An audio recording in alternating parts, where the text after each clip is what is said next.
Мүлік пен көліктің иесі салық төлеуге міндетті. Мүлік салығы 1 қазанға дейін, көлік салығы 1 сәуірге дейін төлену керек. Егер бұл туралы ұмытқан болсаңыз, салық органдары салықтық берешек қалыптасқан күннен кейін 20 жұмыс күнінен кешіктірілмейтін мерзімде арнайы хабарлама арқылы сіздің есіңізге салады.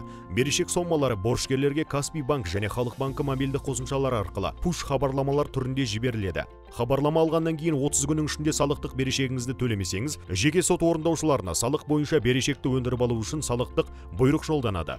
Бұл жағдайда борышкердің мүлкін қолдануға тыйым салу, бұғаттау және борышкер өз мүлкін пайдалану мен қолдану құқығынан шектеу шаралары қолданылады. Борышкерлерге шетелге шығуға шектеу қойылады. Бұл ретте жеке сот орындаушының жұмысы үшін төлем борышкердің есебінен төленетініне назар аударамыз. Ол берешек сомасының 3-тен 25-ке дейінгі пайызын құрайды.